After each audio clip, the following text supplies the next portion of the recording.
La marquesina de la Via Júlia disposa per quart any consecutiu del punt de recollida de la campanya Joguines Solidàries. Fins al 5 de gener es poden dur joguines, material escolar i esportiu, ja sigui nou o de segona mà. Los juguetes tienen que estar, sobre todo, en buenas condiciones. Si están rotos, no los podemos dar. Luego, todas las piezas, es esencial que esté todo.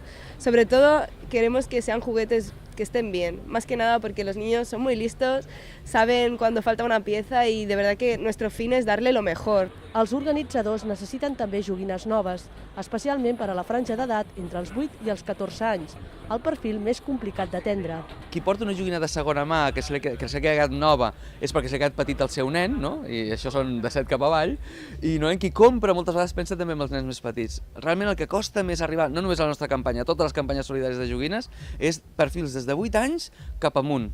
I aquí és on entren els jocs de taula, motxilles, material escolar, literatura, pilotes. Fins al 4 de gener, una trentena de voluntaris de l'Església Nou Barris seleccionaran i organitzaran els regals per a un miler de nens del districte derivats de serveis socials.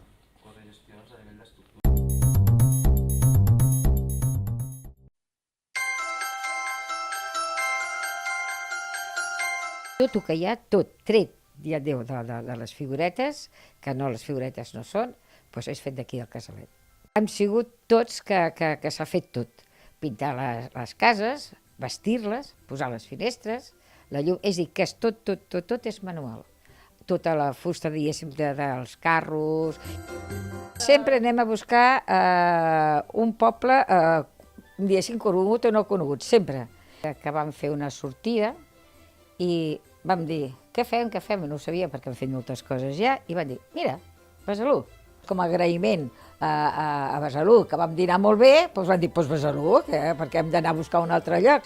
Doncs vam mirar tot Besalú, el riu, aquí, allà, i tot fotos, i a partir d'aquí a buscar gent que pogués ajudar, diguéssim, a fer el pessebre.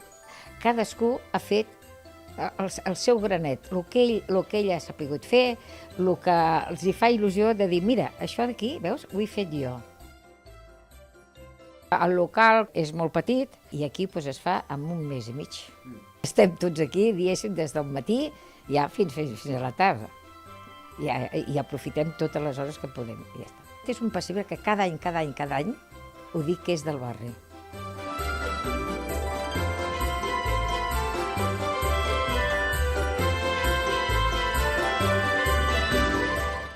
El cagaré sempre està amagat. Tothom no ho fa a l'aire lliure. Bueno, sí, lliure, però una miqueta amagadets. I el venen, el busquen i prenen un xupa-xups. Els nens estan encantadíssims a buscar, i és que ja el busquen. No miren el pessebre, després el miren. Primer busquen el cagaré.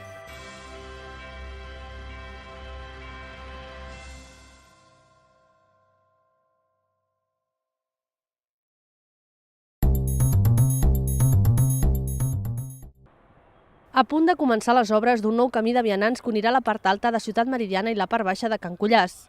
El camí començarà al carrer de Pedraforca i vol millorar un petit sender que els veïns han anat obrint. L'actuació inclou la instal·lació de mobiliari urbà, d'enllumenat i la implantació de la xarxa de rec. Aquestes obres està previst que acabin el proper mes de maig. Mentrestant, els veïns esperen que també comencin les obres que han de donar sortida al carrer de Pedraforca per als vehicles. Una sortida que també es donarà pel talús i enllaçarà d'igual manera amb la rotonda de Can Cullàs.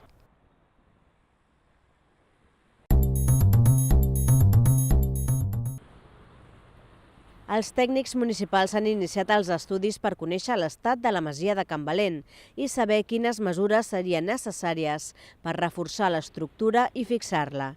L'informe inclourà aspectes com ara l'estat de les parets o la distribució de les estances i vindrà acompanyat d'una investigació històrica sobre el mas.